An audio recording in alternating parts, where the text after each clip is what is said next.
I'm really honored and privileged to be here.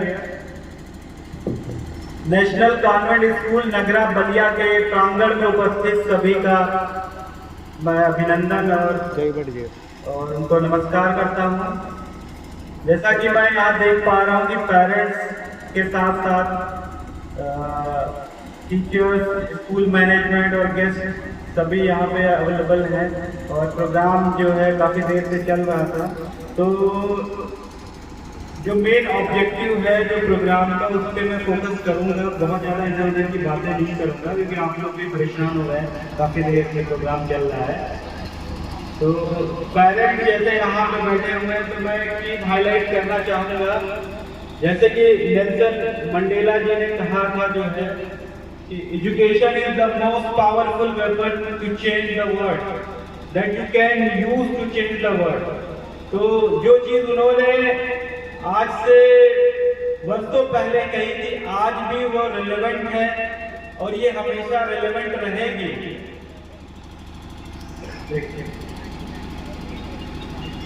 Education एक ऐसा tool है, एक ऐसा इंस्ट्रूमेंट है आपके पास जो कि कहीं किसी से बायस नहीं करता है, चाहे गरीब हो, चाहे अमीर हो या किसी का भी बच्चा हो। अगर वो पढ़ाई करेगा, अगर वो मेहनत करेगा, अगर वो स्मार्ट स्टडी करेगा तो इस देश का में जो भी जितने भी कैरियर ऑप्शन है वो वहां तक पहुंच सकता है, चाहे वो सिविल सर्वेंट बने, चाहे वो डॉक्टर बने, चाहे इंजीनियर बने। इसके लिए ये नहीं है कि कोई मजदूर का लड़का है वो डॉक्टर नहीं बन सकता, ऐसा नहीं है कि कोई पुलिस वाला या आईएएस ऑफिसर बनने के लिए कोई नेता का बच्चा बन सकता। जो पढ़ेगा, जो मेहनत करेगा वही बनेगा। तो जो गार्जियन यहाँ पे मौजूद है, क्योंकि 12वीं तक जो होता फाउंडेशन स्टेज होता बच्चों का, तो जितना अच्छा इनका एजुकेशन 12वीं तक रहेगा, आगे इनको उतनी समस्याएं कम होगी, इनको कैरियर को चूज करने में उतनी आसानी होगी और इजिली ये जो कॉम्पिटिटिव जो एग्जाम्स हो रहे हैं और पूरा वर्ल्ड ही कॉम्पिटिटिव है तो उसमें इजिली ये जो है एक्सेल करेंगे। तो अपने बच्चों को, क्योंकि आजकल जो है बच्चों के साथ डिस्ट्रैक्शन बहुत ज्यादा है, मोबाइल का जैसे पॉजिटिव यूज है तो नेगेटिव यूज भी है, वो नेगेटिव वे में भी इन्फ्लुएंस कर रहा है बच्चों को।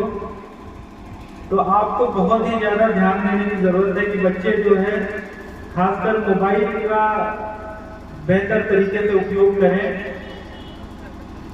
मोबाइल को जैसे तरह तरह के सोशल मीडिया, जैसे सोशल मीडिया पे ही ये प्रोग्राम है तो सोशल मीडिया पे जो लोग परिचित होंगे, जो सबसे ज्यादा पॉपुलर सोशल मीडिया प्लेटफॉर्म है उसमें ट्विटर हो गया, फेसबुक हो गया, इंस्टाग्राम हो गया, ये सभी जानते हैं।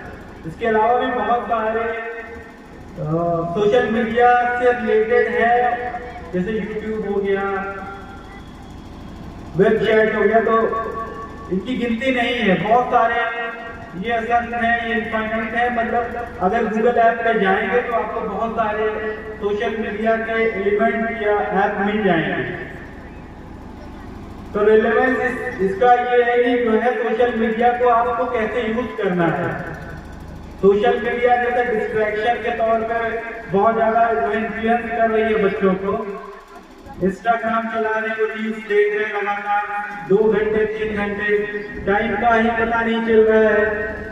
तो इसी चीज को आप लोग को रेगुलेट करना है कि जो सोशल मीडिया प्लेटफॉर्म है, ट्विटर से लेके फेसबुक, इसको पॉजिटिव वे में आपको कैसे इन्फ्लुएंस करना है, बच्चों को यूज करें। इसमें गार्जियन के साथ साथ जो टीचर का रोल है वो बहुत इंपॉर्टेंट है। टीचर जो है सबसे इंपॉर्टेंट कड़ी है एजुकेशन के मामले में। जैसे कि आजकल बच्चों में देखा जा रहा है कि जो इथिकल वैल्यूज हैं बच्चों की, वो उनमें बहुत ही ज्यादा डिग्रेडेशन है। उनकी जो वैल्यूज जो है, जो कि स्कूल स्तर पे उनके अंदर आनी चाहिए थी, जैसे ऑनेस्टी की वैल्यूज हो गई, इंटीग्रिटी की बात होती है, ट्रस्ट की बात होती है, नॉन वायलेंस की बात होती है, तो कहीं ना कहीं ये सब जो है उन्हें मिसिंग है। तो ये जो टीचर जो स्कूल के होते हैं उनको इनकलकेट करने की जरूरत है कि बच्चों को समझाएं कि एक तो कैरेक्टर की बात होती है, कि इंटीग्रिटी की बात होती है, कि किसी भी व्यक्ति विशेष का अगर कैरेक्टर या इंटीग्रिटी अगर डाउटफुल हो गया तो उसका जो समाज में स्टैंडिंग है वो कहीं लाई नहीं करेगा वो जो है। तो बच्चे को जो है अपने कैरेक्टर और इंटीग्रिटी को कैसे स्ट्रेंथन करना है उस पर टीचर को फोकस करने की जरूरत है। तो सोशल मीडिया प्लेटफॉर्म जैसे हम बात कर रहे थे, तो उसको पॉजिटिव वे में कैसे आप यूज कर सकते हैं। तो एक तो आपको सबसे पहले एक टाइम लिमिट करना है कि आप किस पर्पज से सोशल मीडिया का यूज कर रहे हैं। सोशल मीडिया का यूज आप नॉलेज गैदरिंग के लिए कर सकते हैं, बहुत सारे उस पर पोर्टल होते हैं, न्यूज से रिलेटेड होते हैं, जीके से रिलेटेड होते हैं या स्पोर्ट्स से रिलेटेड होते हैं, जो कि आपको अपडेट देते हैं। तो एक आप उसका यूज पॉजिटिव में अपने एजुकेशन इनहेंसमेंट के लिए कर सकते हैं। दूसरा ये है कि आप करंट हैपनिंग्स क्या हो रही है उससे आप लगातार अपडेट रहेंगे। इसके अलावा आप साइंस में क्या डेवलपमेंट हो रहे हैं नए नए, अगर आप उन चीजों को आप देखते रहेंगे, उस तरह के चैनल्स को आप फॉलो करते रहेंगे, तो वो जो नए नए डेवलपमेंट हैं उससे आप लोग अवॉइड रहेंगे।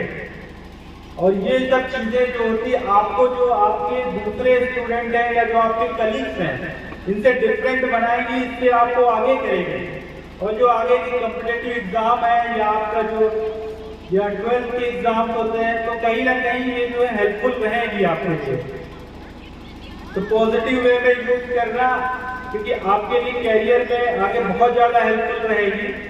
अभी सोशल मीडिया का मिसयूज बहुत ज्यादा आप लोग को देखने को मिल रहा है, उससे क्राइम रेट भी बहुत बड़ा है उसमें, उससे फाइनेंशियल फ्रॉड भी बहुत ज्यादा हो रहे हैं। सबने ओटीपी के बारे में सुना होगा, one time password, QR code के बारे में सुना होगा, बहुत सारे फेक कॉल आते हैं, उसके थ्रू फाइनेंशियल फ्रॉड हो जा रहे हैं। कॉल आ रहा है कि जो है आपको आपका बिजली का बिल बकाया है, आपको एक लिंक भेजा गया आपके मोबाइल नंबर पर, आप उसको क्लिक करिए, उसके थ्रू आपके साथ फ्रॉड हो जा रहा है। तो फ्रॉड करने के हजारों तरीके हैं, मैं अभी 10 तरीके बता के जाऊंगा, वो 12 तरीके और निकाल लेंगे। तो इसके लिए आपको अवेयर होने की जरूरत है, आपको कॉमन सेंस अप्लाई करने की जरूरत है। मैं आपको ये नहीं बता सकता कि ये इस तरह से ही आपके साथ फ्रॉड हो सकता है, क्योंकि जो फ्रॉड के तरीके पुराने हो गए, वो नए तरीके डेवलप कर रहे हैं। लेकिन आपको पता है, आप अवेयर हैं, आप मैसेजेस देख रहे हैं, पढ़ रहे हैं, और आपको क्या करना है, डूज एंड डोंट आप जानते हैं क्या करना है क्या नहीं करना है। तो आप इस तरह के जो बेवकूफ़ी है उससे बच सकते हैं। पुलिस में हम लोगों को डेली कुछ ना कुछ मामले देखने को मिलते हैं कि किसी के साथ 2 लाख का फ्रॉड हो गया, 10 लाख का फ्रॉड हो गया। एक लिंक आया, उन्होंने लिंक पे क्लिक किया, फिर उनके अकाउंट से जो है 2 लाख रुपए डिडक्ट हो गए, चले गए। कोई ऐसा फोन करता है, कोई आता है कंप्लेन कि हमारे पास वीडियो कॉल आई और किसी ने हमारा जो है फोटो जो है स्क्रीनशॉट ले लिया, तो उसके बाद ब्लैकमेल कर रहा है। तो इसके अलावा जो है कोई जो है इन्वेस्टमेंट स्कीम लेके आता है कि जो है आप जो है 1000 रुपये लगाओगे तो 1 महीने बाद आपको डबल हो जाएगा, फिर ट्रिपल हो जाएगा। तो इस तरह के जो है प्रलोभन में नहीं पड़ता है, अपना दिमाग अप्लाई करना है। और कुछ मोटी मोटी बातें हैं, जैसे कि आपको जो OTP है आपके जो मोबाइल पे आता है वो किसी से भी शेयर नहीं करना है। OTP जो होता है वन टाइम पासवर्ड होता है, जो आपके बैंक अकाउंट से लिंक होता है।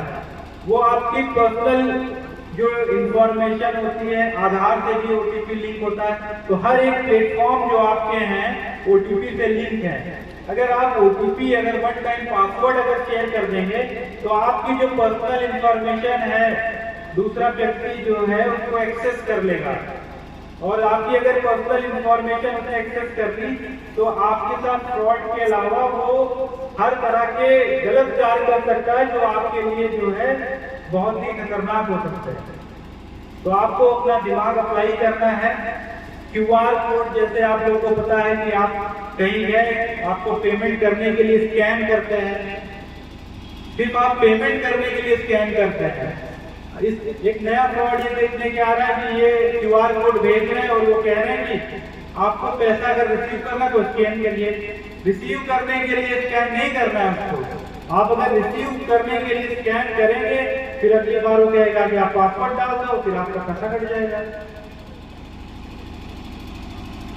इसी तरह जो है आपके मोबाइल पे मैसेजेस आते हैं, अननोन नंबर से मैसेज के जो लिंक होते हैं आप उसको क्लिक ना करें। वो लिंक किसी मॉलवेयर का हो सकता है, किसी जो है अनवांटेड वायरस का हो सकता है। वो आपने लिंक क्लिक किया, कोई एक सॉफ्टवेयर आपके मोबाइल पे इंस्टॉल हो गया, वो हो सकता है आपके फोन की पूरी डिटेल किसी जो दूसरे जो व्यक्ति ने भेजा है उसको शेयर करें। इस तरह की कई सारी ऐप है जो अगर आपने इंस्टॉल कर लिया अपने मोबाइल पे, तो आप अपने मोबाइल पे जो भी कार्य कर रहे हैं वो सारी डिटेल एक सेम विंडो उसके मोबाइल पे, उसके लैपटॉप पे, उसके कंप्यूटर पे खुल जाती है। तो फाइनेंशियल फ्रॉड के बहुत सारे तरीके हैं। इसमें कॉल करके भी कहते हैं कि जो है आपका बैंक का जो बैंक जो है आपका डेबिट कार्ड या क्रेडिट कार्ड, उसका जो वो एक्सपायर हो रहा है तो उसको डिटेल अपडेट करने के लिए वो डिटेल आपसे मांगते हैं। तो इस तरह के जो है कॉल पे कभी आपको बैंक डिटेल, CVV नंबर के ये कभी शेयर नहीं करना है आपको। हम लोग के पास जो है इस तरह की कंप्लेन आती है तो जो भी सुसंगत धाराएं उसमें हम लोग अभियोग पंजीकृत करके कई मामले में कार्रवाई की है। तो आपको अलर्ट रहना है, अवेयर रहना है, कॉमन सेंस अप्लाई करना है। कोई बहुत ज्यादा नॉलेज की जरूरत नहीं है। अगर आप कुछ बेसिक चीजों का ध्यान रखेंगे तो आप बच जाएंगे। अपनी पर्सनल जो बैंक की डिटेल है किसी से शेयर नहीं करना है। अगर ये चीजें अगर आप दिमाग में रखेंगे तो आप बच जाएंगे। इसके अलावा यहाँ पे महिलाएं भी बैठी हुई हैं, तो पुलिस की तरफ से महिलाओं विमेन स्पेसिफिक प्रोग्राम कई सारे चल रहे हैं, तो उसको भी मैं हाईलाइट करना चाहूंगा। यहाँ पे पुलिस में जो है महिला कांस्टेबल की संख्या, पहले महिला कांस्टेबल की इतनी संख्या नहीं थी, अब उनकी संख्या बढ़ाई गई है। पिंक बूथ बनाए गए हर एक थाने पे, और महिला कांस्टेबल हर एक गांव में जाके जन चौपाल लगाती है। वहाँ पे बहुत सारी प्रॉब्लम होती है जो महिलाएं जो है थाने पे आकर या जो है पुरुष कांस्टेबल को नहीं बता सकती है। तो उसके लिए महिला कांस्टेबल आपके थाने पे जाए, आपके जो है गांव में जाएंगे, या अगर आप थाने पे आते हैं तो महिला हेल्प डेस्क भी रहती है, तो आप डायरेक्टली उनसे अप्रोच करके आप अपनी प्रॉब्लम शेयर कर सकते हैं। इसके अलावा हेल्पलाइन नंबर भी है 112, सबको पता होगा, बहुत सारे लोगों ने डायल भी किया होगा यहाँ पे। तो 112 एक जो है इंटीग्रेटेड हेल्पलाइन नंबर है, इसमें किसी भी तरीके की कोई भी समस्या हो, अगर आप उस पर कॉल करेंगे, पुलिस से संबंधित नहीं है, तब भी आपको तत्काल सहायता जो है प्रोवाइड की जाएगी। कई बार क्या होगा कि जो है एग्जाम के लिए कोई बच्चा की गाड़ी खराब हो जाती है, उसने 112 को कॉल किया तो उसको एग्जाम सेंटर तक पहुंचाया गया। तो अगर कोई अर्जेंट नीड होती है तो 112 जो है वो आपको उसमें जो है हेल्प करेगी, जो भी असिस्टेंस हो सकती है वो प्रोवाइड की जाती है। इसके अलावा जो साइबर की एक हेल्पलाइन है 1930, अगर आपके साथ कोई फ्रॉड हो जाता है तो आप उस पर कॉल करके आप अपनी जो है शिकायत दर्ज कर सकते हैं। थाने पे भी अप्रोच कर सकते हैं। साइबर सेल भी जो है डिस्ट्रिक्ट लेवल पे बना हुआ है। जितनी जल्दी आप जो है फाइनेंशियल फ्रॉड को रिपोर्ट करेंगे, उतनी जल्दी जो है अगर विदिन 24 आवर अगर रिपोर्ट कर देते हैं, और अगर मनी जो आपका ट्रांसफर हुआ है पैसा, अगर वो जो है दूसरे अकाउंट में ट्रांसफर वो नहीं कर पाता है, उसको हम ब्लॉक कर देते हैं और आपका पूरा अमाउंट जो है रिकवर करा देते हैं। तो आप जितनी त्वरित कार्रवाई आप करेंगे उतनी जल्दी आपका जो अमाउंट रिकवर होगा।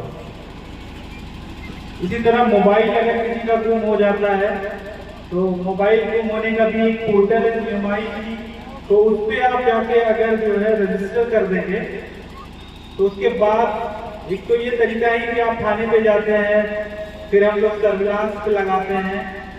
एक तो वो तरीका कन्वेंशनल नहीं, एक ऐप भी है, उस पर जाके अगर आप रजिस्टर कर देते हैं कि हमारा मोबाइल गुम हो गया है, उसके बाद जब भी वो एक्टिवेट होगा एक आपको डिटेल जो है मिल जाती है। तो मुझे मोटी मोटी बातें यही आपसे डिस्कस करनी थी। कैरियर से रिलेटेड या जो है कोई किसी भी तरीके की किसी को समस्या हो तो आप मुझसे पूछ सकते हैं।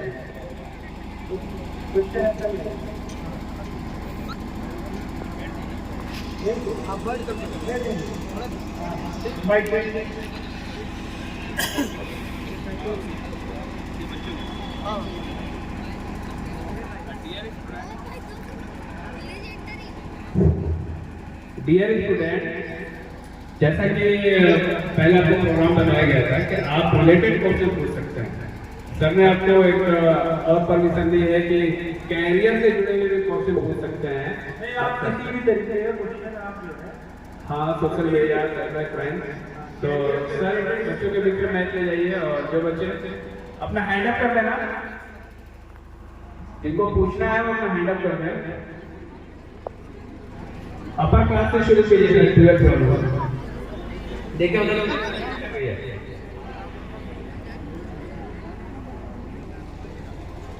एक चीज और मैं हाईलाइट करना भूल गया बच्चों, जितना ज्यादा आप एक्स्ट्रा करिकुलर एक्टिविटी में पार्टिसिपेट करेंगे वो आपके जो है पर्सनालिटी डेवलपमेंट में बहुत इंपॉर्टेंट रोल प्ले करता है। जब आप कभी किसी एग्जाम, कॉम्पिटिटिव एग्जाम के इंटरव्यू में जाएंगे तो वो आपको कहीं ना कहीं ये प्रोवाइड करेगा। तो जब भी मौका आपको मिले डिबेट करने का, जब भी मौका आपको किसी पार्टिसिपेट करने का मिले या कभी कोई स्पीच कंपटीशन हो तो आप जरूर पार्टिसिपेट करें। तो आज का question, Why cybercrime is such a big threat? Yes. What are question? Why cybercrime is such a big threat to all the existing humanity? Yes, yes. Yes, this is a very good question because क्योंकि cyber crime इसलिए इतना जो है typical होता जा रहा है कि जो लोग साइबर क्राइम कर रहे हैं वो हम लोगों से कहीं ना कहीं टेक्नोलॉजी में आगे हैं। वो नए नए तरीके से जो है साइबर कैसे जो है फ्रॉड किया जाए, वो उनकी जो सोच है और क्योंकि वो सोच जो है बहुत ज्यादा उनकी डेवलप है, जो हम लोग उसको कैचअप करने की कोशिश करते हैं, वो कुछ नया तरीका जो है वो डेवलप कर लेते हैं। लेकिन इसका मतलब ये नहीं कि हम इनको जो है साइबर क्राइम को हम रोक नहीं सकते। साइबर क्राइम को हम रोक सकते हैं, इसके लिए जो है हमारी जो जनता है जो यूज कर रही है, जो वल्नरेबल सेक्शन है, उसको अवेयर होने की जरूरत है। जैसे जो ये प्रोग्राम किया गया, अगर आप लोग अवेयर हो जाएंगे और उस चीज को जो मैंने बताया है अगर ध्यान रखेंगे तो आपके साथ कोई साइबर क्राइम हो ही नहीं सकता, तो वो कोई थ्रेट रह नहीं जाएगा। तो सबसे इम्पोर्टेंट चीज ये है कि आपको अवेयर रहना है, कॉमन सेंस अप्लाई करना है। लेकिन अगर ये चीजें अगर हम लोग अप्लाई नहीं करेंगे तो उनको रोक पाना मुश्किल हो जाएगा। तो इसमें कहीं ना कहीं जो एंड यूजर हैं, जो मोबाइल यूजर्स हैं, जो इंटरनेट यूजर हैं, तो उनको एजुकेट होने की ज्यादा जरूरत है, उनको अवेयर होने की ज्यादा जरूरत है। जैसा कि डेवलप्ड कंट्रीज में देखा जा रहा है, क्योंकि वहाँ पे एजुकेशन का लेवल अच्छा है, उनको नॉलेज बेस्ड टेक्निकल नॉलेज अच्छा होता है, तो कहीं ना कहीं वहाँ पे साइबर क्राइम का रेट कम है। गवर्नमेंट की वजह से फेक वेबसाइट बनी हुई next guardian are also allowed to ask the question. आप भी पूछ सकते हैं, गार्जियन जिसके मन में भी कोई जिज्ञासा है तो वही पूछ सकते हैं। अपना इंट्रोडक्शन दो, फिर क्वेश्चन करो। Firstly, good afternoon, sir. My name is Shasha from Standard 12. मैं आपसे ये क्वेश्चन पूछना चाहती हूँ कि जो पुलिस स्टाफ है वो साइबर क्राइम को रोकने में किस तरह हेल्पफुल है? मैंने अभी बताया था आपको कि साइबर क्राइम को टैकल करने के लिए पुलिस ने मल्टी सेक्टोरल अप्रोच अपनाई हुई है। तो उसमें सबसे पहले जैसे एक हेल्पलाइन नंबर आपको मैंने बताया 1930, तो सरकार आप उस पर जो है रजिस्टर कर सकते हैं। इसके अलावा जो है जो इंफ्रास्ट्रक्चर लेवल पे साइबर थाना डेवलप किए गए हैं, तो हर एक डिस्ट्रिक्ट लेवल पे एक साइबर थाना जो है डिवाइस किया गया है। तो लगभग जो बड़े बड़े डिस्ट्रिक्ट है वहाँ पे साइबर थाना आ गए हैं, जैसे आजमगढ़ में साइबर थाना फंक्शनल है, बलिया में भी प्लांट है वो डेवलप हो रहा है। तो विदिन 1 ईयर वो साइबर थाना यहाँ पे भी एक्टिवेट हो जाएगा। अभी जो साइबर थाने का काम यहाँ पे साइबर सेल जो होती है वो उसका काम कर रहे हैं। तो साइबर थाने का स्पेशली ये काम होता है कि वो जो साइबर सेल रिलेटेड जो भी क्राइम आएंगे तो उसमें स्पेशलाइज होंगे, उन्हीं तरीके के प्रोसेस का इन्वेस्टिगेशन करेंगे। इसके अलावा जो है अवेयरनेस प्रोग्राम जो है गवर्नमेंट ऑफ इंडिया के द्वारा लगातार चलाए जा रहे हैं। जैसे जो मैंने अभी आपको बताया, तो ये वीडियो के माध्यम से, प्रिंट मीडिया के माध्यम से, डिजिटल मीडिया के माध्यम से लोगों को अवेयर किया जा रहा है। बहुत सारी कॉन्फ्रेंसेज हो रही है, बहुत सारे प्रोग्राम हो रहे हैं। तो हर एक डायरेक्शन से हर एक स्टेक होल्डर को अवेयर किया जा रहा है। तो मल्टी सेक्टोरल अप्रोच के थ्रू जो है इसको टैकल किया जाएगा। मेरा एक क्वेश्चन है सर, अगर कोई विक्टिम है, अगर इस साइबर क्राइम में फंस जाता है, इतने बड़ा नीड है साइबर क्राइम, तो वो मतलब उस समय को क्या कर सकता है? तो सबसे पहले उसको जो है हेल्पलाइन नंबर है उस पर कॉल करें। उसके बाद जो है जो साइबर सेल है, साइबर सेल पे तुरंत, अभी तो डिस्ट्रिक्ट जो हेडक्वार्टर होते हैं वहाँ पे साइबर सेल होती है, तो वहाँ पे आप तत्काल जाके अपनी समस्या बताएंगे। तो कॉन्फिडेंस लेते हैं जिस अकाउंट में आपका पैसा गया है, जिस भी तरीके का एफआईआर लिखने लायक से एफआईआर रजिस्ट्रेट करके उस पर कार्रवाई करेंगे। Thank you sir. 1930 1930। चलो नेक्स्ट।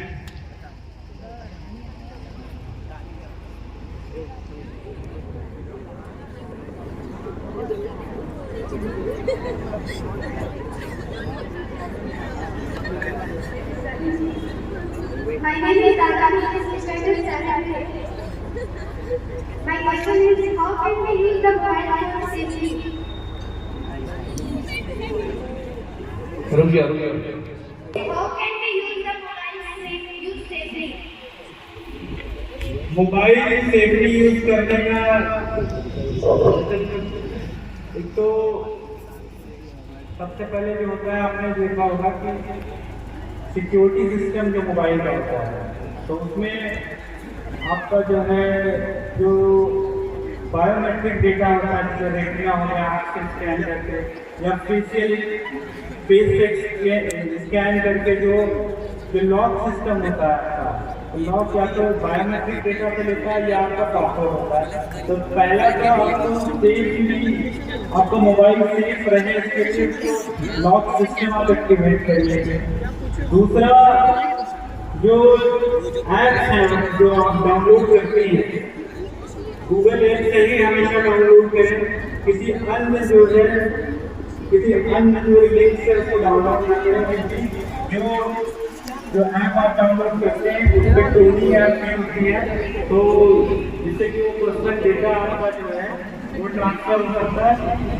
इसके अलावा जो सोशल मीडिया जो वेबसाइट आप यूज करते हैं या गूगल जो आप जो है सर्च आउट करते हैं, तो उसमें ये ध्यान रखें कि जो है HTTPS जो कोई वेबसाइट आप सर्च करें तो उस पर सिक्योरिटी के लिए HTTPS लगा होता है, तो वो उस पर लिख के आना चाहिए। तो कॉमन सेंस अप्लाई करके आप इन सब चीज़ों से सेफली मोबाइल आप यूज कर सकते हैं। ठीक है, थैंक यू। एनीवन?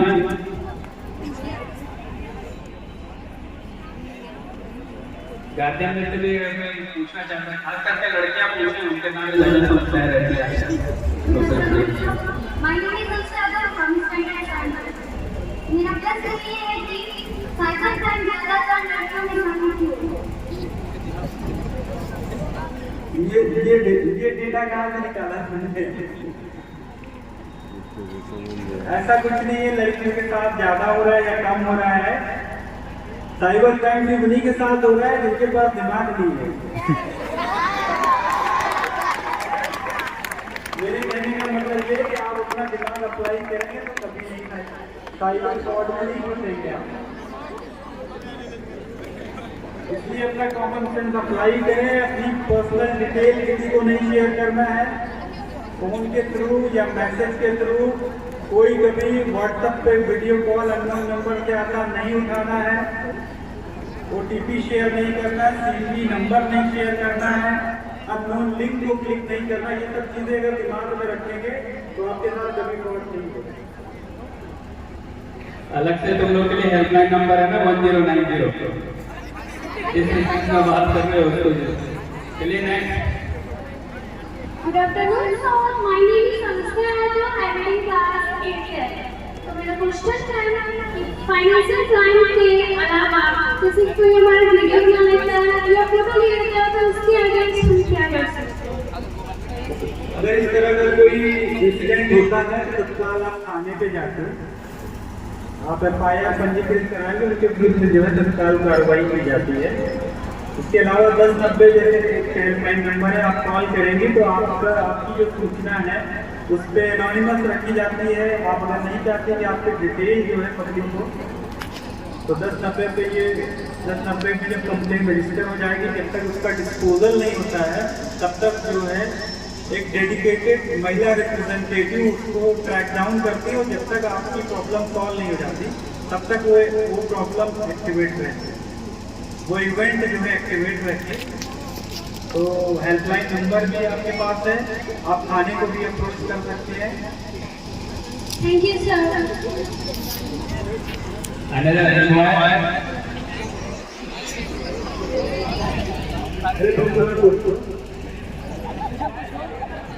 खाली रील्स बनाते रहोगे। Sir my name is Sameer Ahmed, standard 9 है। मेरा जो क्वेश्चन है सिंपल क्वेश्चन है।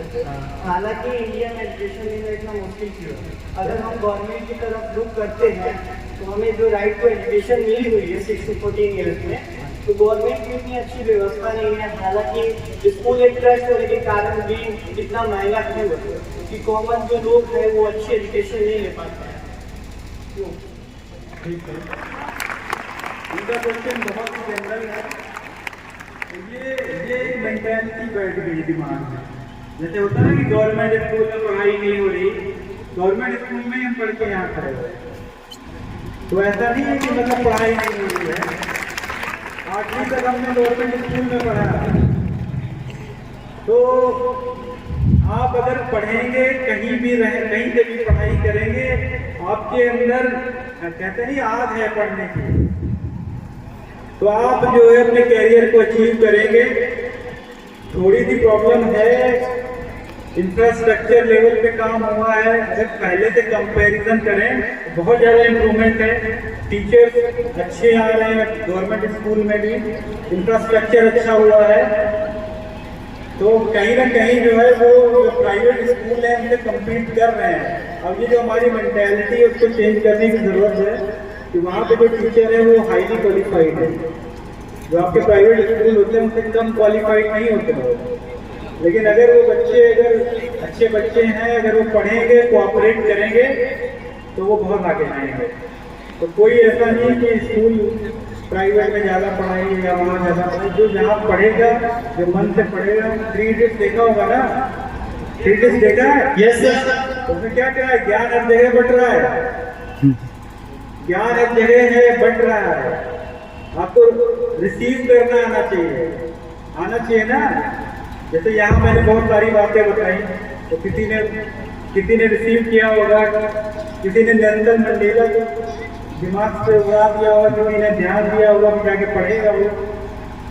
तो यही छोटी छोटी चीज़ें होती हैं जो आप अपने नॉलेज को इन्हेंस करते हैं, उसी पे वर्क करते हैं, आगे बढ़ते हैं, है ना? Thank you sir. Nelson Mandela, Ambedkar, Lincoln को पढ़ो तो समझ आए। चलिए नेक्स्ट। सर मैं सर मोहम्मद अनान। सर गवर्नमेंट की जो वेबसाइट होती है सर, कई सारी फेक होती है, कई सारी रियल। सर हम कैसे जानेंगे कौन सी रियल और फेक है? क्या गवर्नमेंट की वेबसाइट? अच्छा, जब आप कोई वेबसाइट जो है गूगल पे सर्च करते हैं तो नॉर्मली क्या होता है, जो ऑफिशियल वेबसाइट होता है उस पर सर्च का ये होता है कि जिस वेबसाइट को ज़्यादा जो हिट्स होते हैं, क्योंकि अगर कोई मान लीजिए facebook.com है तो उसको उसको कितने लोगों ने क्लिक किया होगा। तो जब भी आप सर्च करेंगे सबसे ऊपर वही आएगा। अगर उसके ऊपर कोई आ रहा है तो उस पर एडी करके या सब मतलब ऐड के फॉर्म में कोई आएगा लेकिन, तो आपको देखना है कि वो जो लिंक आ रहा है वो कोई जो है ऐड वाला लिंक तो नहीं है, उसको नहीं क्लिक करना है। हमेशा जो होता है जो ओरिजिनल वेबसाइट है वही पहले आएगी। कोई भी वेबसाइट है तो वही पहले आएगी, उससे पहले वही आएगी जो ऐड के फॉर्म में जो है। तो वो देखना एडी लिखा होगा, वो लग जाएगा कि आपको चाहिए। सबसे ज्यादा सर्च हुई हो तो समझो। Thank you sir. ओरिजिनल होगा सबसे ज्यादा सर्च ही होगा।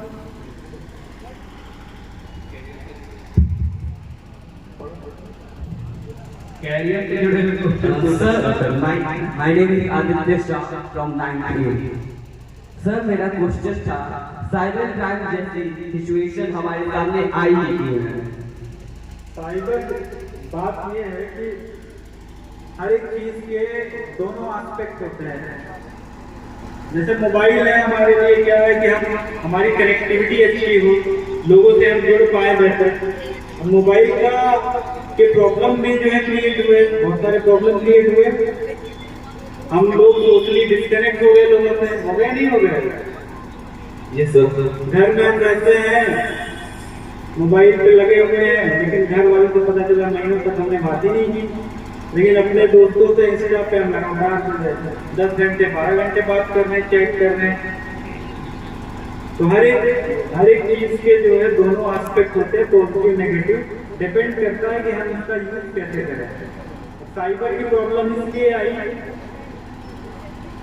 कि हम उसका जो है साइबर डोमेन में जब हम जाते हैं तो उसके जो पॉजिटिव एस्पेक्ट हैं, आप देखिए कि जो है जब आप स्क्रॉल करते हैं नेट तो आप तरह तरह के नॉलेजेबल वेबसाइट पे भी जाते हैं, लेकिन मिसयूज कंटेंट पे भी जाते हैं। तो डिपेंड ये करता है कि आप उसको किस इंटेंशन के साथ उसको यूज कर रहे हैं, और इसमें आपका इंडिविजुअल अवेयरनेस, अलर्टनेस ये जो है काफी हद तक काम आएगा कि आप कैसे उसके मिसयूज से बच सकते हैं। Thank you sir. एनीवन?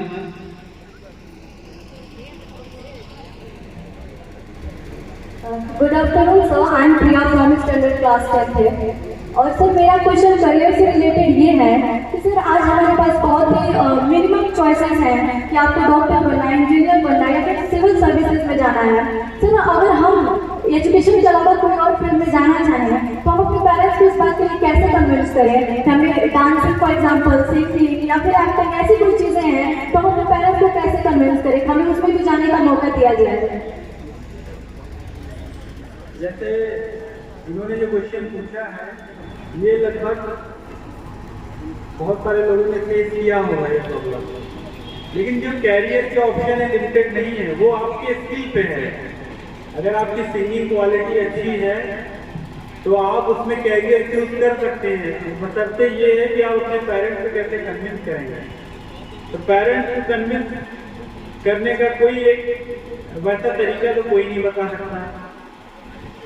आप अपना जो स्किल है आप उनको दिखाएं कि हम इतना अच्छा कर रहे हैं, आप एग्जाम्पल दें जो उस कैरियर में जो लोग हैं उन्होंने कितना प्रोग्रेस किया है उसके उस स्किल के थ्रू, उस टैलेंट के थ्रू। जैसे कि मान लीजिए कि कोई क्रिकेटर बनना चाहता है तो बहुत सारे एग्जाम्पल उसमें दे सकता है, फुटबॉलर बनना चाहता है उसमें एग्जाम्पल दे सकता है कि उन्हें बढ़िया कैरियर, उसमें बढ़िया कैरियर है, पैसे भी बढ़िया है, सोशल स्टैंडिंग भी अच्छा है, समाज में नाम भी है। इसके अलावा अगर नहीं मान रहे तो आपके जो टीचर हैं वो भी एक बेहतर मीडियम है कि आपके पेरेंट्स को कन्विंस करें। आपके जो कलीग्स होते हैं, जो आपके फ्रेंड्स हैं, आप उनके थ्रू बात करके तो आपको दिमाग लगाना पड़ेगा कि आप जो है किस तरह से कन्विंस करेंगे, है ना? Thank you sir.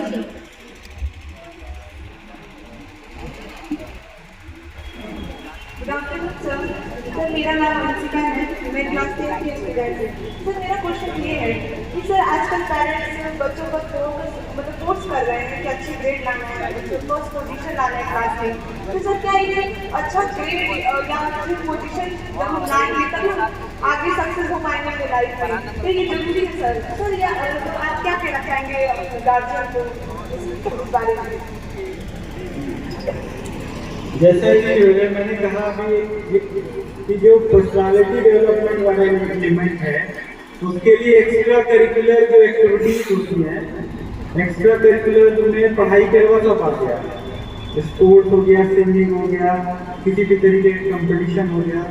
ग्रेड की कोई वैल्यू नहीं है पहले तो 90%, 99% या 60%, इसका कोई वैल्यू नहीं है। डिपेंड करता है कि किसको कितनी नॉलेज है, और नॉलेज सिर्फ जो है पढ़ाई से नहीं आती है। नॉलेज में आपकी जो वैल्यूज है ये भी आता है, आपकी स्किल्स आपके अंदर कितनी है।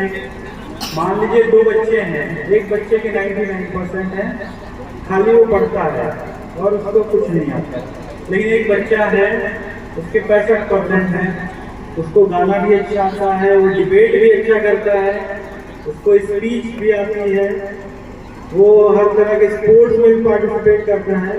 तो अगर दोनों बच्चों को अगर खड़ा कर देंगे तो वो 99% वाला उसके सामने कहीं टिक नहीं पाएगा। तो ग्रेड की कोई वैल्यू नहीं होती इंडिपेंडेंट वैल्यू। ग्रेड के साथ साथ आपकी जो पर्सनालिटी है, आपके स्किल्स हैं, आपकी वैल्यूज हैं, ये सारी चीज़ें मिलकर आपको एक बेहतर इंसान बनाती हैं, और इसी से आप ये जो कम्पिटिटिव वर्ल्ड है इसमें आप कम्पीट करके आगे बढ़ सकते हैं। तो जो यहाँ पेरेंट्स बैठे हुए हैं सिर्फ ग्रेड पे फोकस मत करें, आप अपने बच्चे को कैसे अच्छा व्यक्ति बनाएंगे, कैसे अच्छी मतलब कैसे उनको अच्छे से डेवलप करेंगे, इस पे फोकस करने की जरूरत है। कि कोई भी अगर उनको समस्या आए तो उनको कैसे टैकल करें, क्या कोई स्ट्रेस आ गया तो उनको कैसे डील करना है, उस पे जाओ बैठो, आउट करना है, तो ये सारी चीजें आप उनको सिखाएंगे।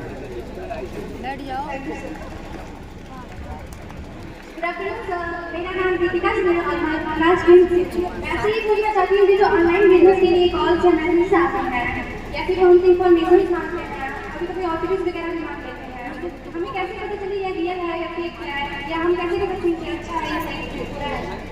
ये मैंने बताया ना कि ये सारे फेक होते हैं। कोई भी बैंक या कोई भी इस तरह से आपको कॉल करके पर्सनल डिटेल नहीं पूछता है। तो जितने भी इस तरह से कि आप अपना जो है बैंक डिटेल शेयर कर दीजिए या OTP शेयर कर दीजिए, ये सारे फर्जी होते हैं। बैंक कभी आपको जो इस तरह से कॉल नहीं करेगा, ठीक है? क्या सर ऑनलाइन बिजनेस सही होते ही नहीं है? ऑनलाइन बिजनेसेस नहीं, ऑनलाइन बिजनेस सही होते हैं। जो कॉल की बात हो रही है, जो पर्सनल डिटेल मांगने की बात हो रही है, ऑनलाइन बिजनेस में आपका क्या कहने का मतलब है? मतलब हमारे लिए कोई ऑफर उस ब्रांच पे जाओ, उस पे जॉब ज्वाइन करने के लिए बोलते हैं, हमारी इन्फॉर्मेशन मांगते हैं। नहीं, तो इंफॉर्मेशन आपकी मांगते हैं तो आपको उसको ऑथेंटिकेट करने की जरूरत है कि क्या सही है, उस पर ब्लाइंडली भरोसा नहीं करना है। वही सर, हमें कैसे पता चले कि वो रियल है या फेक है? तो उसको ऑथेंटिकेट करने के लिए जो है आप उससे कम्युनिकेट कर सकते हैं। आप अपनी पर्सनल डिटेल मत शेयर करें उसमें, क्योंकि जब तक आप डिटेल नहीं शेयर करेंगे तो आपके साथ फ्रॉड नहीं कर सकता वो।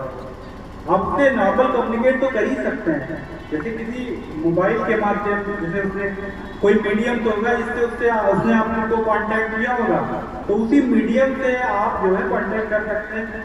अगर वो जो है वो आपको डिपेंड कर जाएगा, मतलब कंफर्म हो जाएगा बातचीत करके कि ये फेक है या सही है, तो क्योंकि बहुत तरीके से लोग अप्रोच करते हैं, तो सारे उस तरह के गलत भी नहीं होते। लेकिन अगर कोई पर्सनल डिटेल मांग रहा है तो वो जैसे कोई जेंट्स है तो अपना नंबर तो अपना नाम डिटेल शेयर करने में तो कोई दिक्कत ज़्यादा नहीं है, लेकिन महिला के लिए थोड़ी सी प्रॉब्लम रहती है, तरह तरह की उनकी प्राइवेसी होती है, तो इन सब चीज़ों को ध्यान रखने की जरूरत है।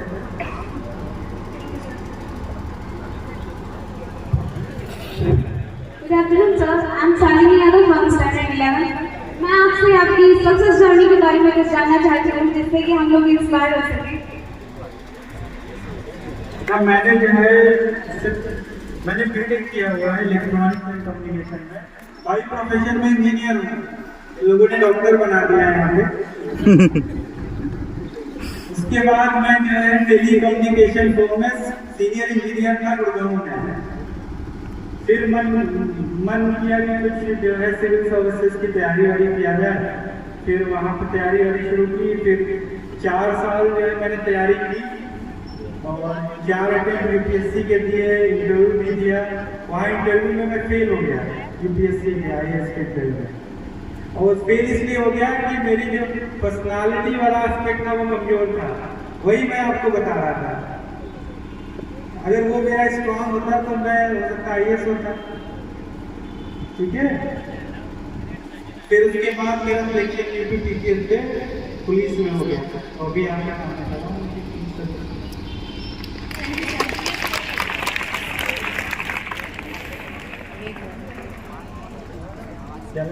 और कोई है? ओवर कर एक बच्ची को लेकर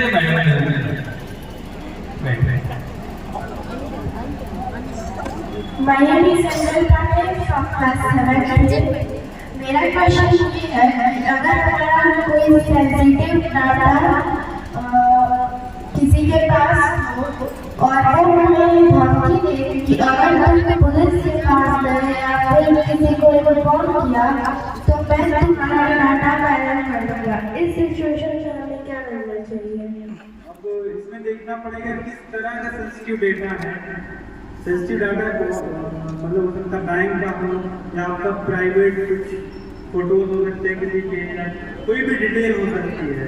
तो डिपेंडिंग अपॉन दैट अगर धमकी दे रहा है तो आपको पुलिस को अप्रोच करना है, क्योंकि मान लीजिए वो किसी भी तरीके से वायरल भी कर देता है कोई चीज़ जो कि तो उसको जो है डिलीट करने के लिए ऑप्शन रहते हैं।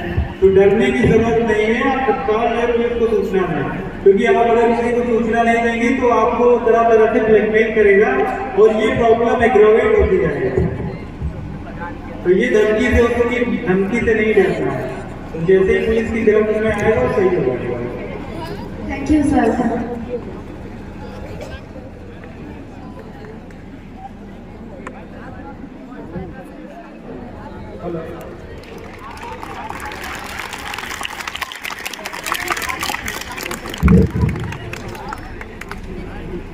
Hello, good afternoon sir. मेरा आपसे क्वेश्चन है। क्वेश्चन क्या है, सजेशन आपसे चाहते हैं।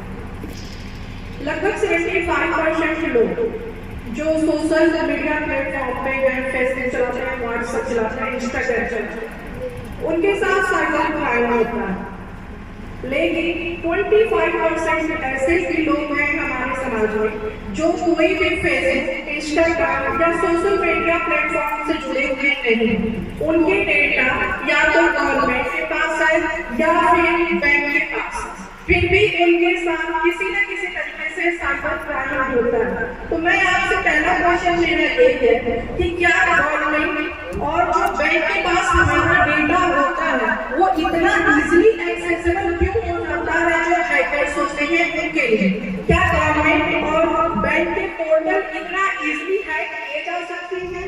और दूसरा क्वेश्चन ये है कि अगर ऐसी प्रॉब्लम होती है तो गवर्नमेंट और पुलिस और जो बैंक के लोग हैं वो अपने ऐसे लोगों के लिए जो इससे ग्रसित है उनके लिए क्या कर रहे हैं?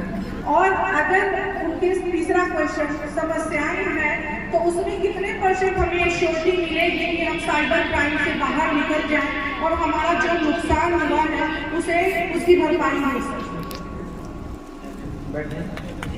Thank you.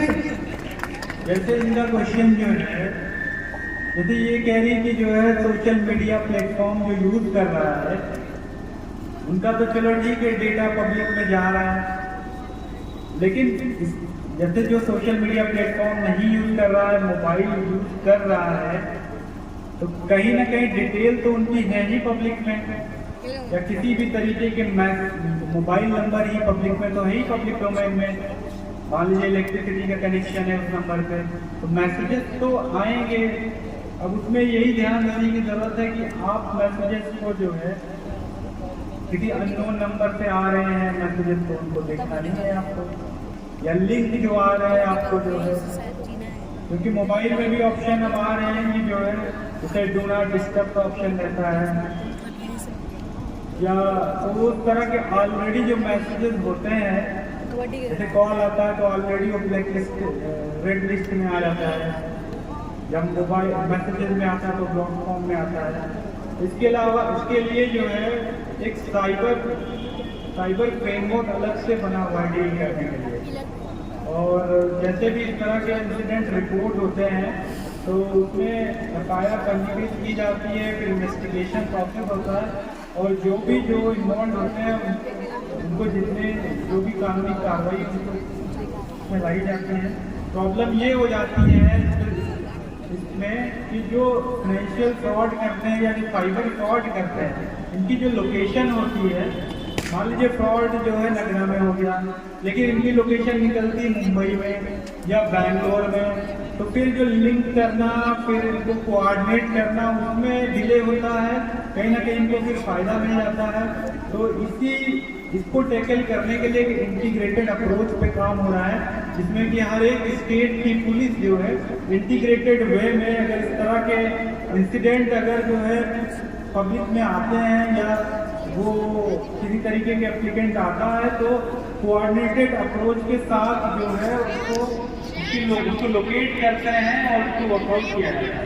तो ये जो फील्ड है लगातार इवॉल्व कर रही है। इसी तरह पुलिस का जो कार्य प्रणाली वो भी इवॉल्व हो रहा है, क्योंकि नया तरीके से वो लोग फ्रॉड कर रहे हैं, नया तरीके से साइबर क्राइम हो रहे हैं। क्योंकि कई बार आपने देखा होगा कि जो डिफेंस की वेबसाइट है तो वही तो साइबर जो हैकिंग में इन्वॉल्व है लोग, वो भी एक तरह के जो है हैकर्स जो होते नॉर्मल आदमी हैं जो है, लेकिन वो मिसयूज कर रहे हैं अपने नॉलेज का।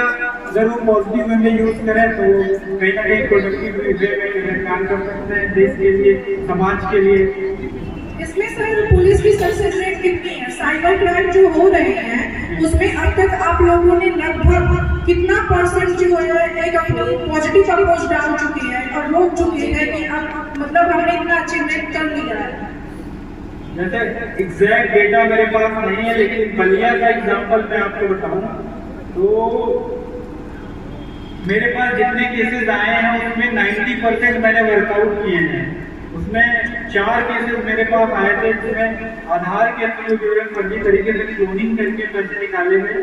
एक रेवती थाना क्षेत्र में पूरा जो है उनका गैंग था, उसको वर्कआउट किया था। उसके बाद जो है 2-2.5 लाख का फ्रॉड हुआ था, तत्काल हमने उसको जो है अकाउंट को हैंड कर किया और पैसे वापस हुए। तो 90% केसेस में सक्सेस मिली है। जो 10% केसेस रह गए उसमें रीजन यही था कि जो फ्रॉडर थे वो कहीं ना कहीं जो है काफी स्टेट के थे और अपने जो है स्टेट पुलिस को कोऑर्डिनेट किया, लेकिन जो है उसमें सक्सेस नहीं मिल पाई। इसी को स्ट्रेंथन करने के लिए गवर्नमेंट ऑफ इंडिया की जो अप्रोच है कि एक इंटीग्रेटेड साइबर पुलिसिंग थी, तो उसी पे कार्य हो रहा है और ये जल्दी ही इसमें सक्सेस रेट बढ़ जाएगा। सर क्या हमारी जो गवर्नमेंट की आईटी टेक्नोलॉजी के जो भी पोर्टल है जिसपे हम अपने डेटा जो है देते ही हैं बिल्कुल बेझिझक, तो वहाँ से भी हमारे डेटा एक्सेस हो जाते हैं। इट मीन्स गवर्नमेंट के भी पोर्टल पे हम अपनी चीज़ों को अच्छे तरीके से शेयर न करें, और अगर शेयर करें तो एक बार सोचें कि शेयर करना है या नहीं। आपका इस पर क्या राय है? कोई स्पेसिफिक एग्जांपल देना है? जैसे हमारे यहाँ की एक बात है, एक जज है, उन्होंने आप जानते होंगे कि गांव में आवास योजना चलती है, तो वो अपने आवास के लिए वहाँ पर उन्होंने फॉर्म भरा ऑनलाइन जैसे भी हुआ, और उसके बाद उनके पास फ्रॉड का लगता है आपका आवास पास हो गया, आपको पैसा मिलेगा, और उन पैसे के एक्सेस करने के लिए आपको पहले इतना रुपये पेमेंट करना पड़ेगा। खैर वो लोग पढ़े लिखे नहीं है, उन्होंने कुछ पैसा दे दिया। जैसे इन्होंने जो एग्जाम्पल दिया वही मैं सुनना चाह रहा था। वो पोर्टल से या कोई गवर्नमेंट वेबसाइट से नहीं गया, जहाँ पे ह्यूमन इंटरफेस है। जब वो डिटेल ली गई तो वहाँ पे गवर्नमेंट एम्प्लॉय के अलावा भी कई लोग रहे होंगे, तो वहीं पे कहीं ना कहीं इंफॉर्मेशन नहीं भी लीक हुई होगी। तो कोई गवर्नमेंट पोर्टल से या गवर्नमेंट ऑफिशियल से कोई डेटा लीक नहीं होता है। अगर एक्सेप्शन तो हर जगह है, अगर कोई गवर्नमेंट ऑफिशियल से लीक होता है तो अगर वो संज्ञान में आता है तो उन पर जो भी कार्रवाई है, कोई गवर्नमेंट ऑफिशियल कोई अलग नहीं है, वो भी इंडिविजुअल नॉर्मल इंडिविजुअल है, अगर वो क्रिमिनल मेंटालिटी है या कोई भी कार्रवाई होती है। हम अपने जो भी डिटेल देते हैं, जैसे हम कोई एयरटेल का सिम कार्ड ले लिया है, जियो का सिम कार्ड ले लिया है, तो क्या इन कंपनियों की रियलिटी नहीं बनती कि अपने कस्टमर को एक स्पेसिफिक बेस में प्रोवाइड करें फ्रॉड ट्रांजेक्शन से बचाए, या इंटरनेट पोर्टल को कैसे एक्सेस करना उससे उनकी हेल्प करें? जैसे सिम स्वैप वाले भी कई फ्रॉड हुए हैं, तो उसमें जेन्युइन केसेस भी आते हैं और कुछ कभी कभी गलत तरीके के भी केसेस आते हैं। जेन्युइन केसेस में ये हो गया कि आप सिम यूज कर रहे थे और आपका जो है सिम खराब हुआ, उसी नंबर पे दूसरी सिम निकाली, एक जेन्युइन केस हो सकता है। और दूसरा ये हो सकता है कि कोई इंपर्सोनेट कर रहा है उस आदमी को और उस नंबर की सिम दूसरे बंदे ने निकाली और फ्रॉड कर दिया, तो उसमें उनकी जिम्मेदारी तय होती है। अगर वो सही से वेरीफाई नहीं करते हैं कि कंपनी ने पूरा एक स्ट्रक्चर्ड वे में किस तरह से ऑथेंटिकेट करना डिटेल एक बनाया हुआ है, तो अगर किसी तरह से उसमें ब्रीच होता है तो इनकी जवाबदेही तय की जाती है। Thank you sir. Artificial intelligence बहुत आगे है, बहुत सारे लोग एक्सपर्ट हैं, बहुत फ्रॉड होता है, लेकिन अभी फ्रॉड का कोई ऐसा तरीका नहीं आया कि आपके सहयोग के बगैर कोई फ्रॉड करता है। आप कहीं ना कहीं फ्रॉड करने वाले के एक सहयोगी के अंदर होते हैं जिसके साथ फ्रॉड होता है, कहीं ना कहीं अपने अंडर देते हैं। तो इससे यही चीजें हैं। तो सर बहुत बहुत थैंक यू। आप थैंक यू एवरीवन। सर आप प्रोग्राम को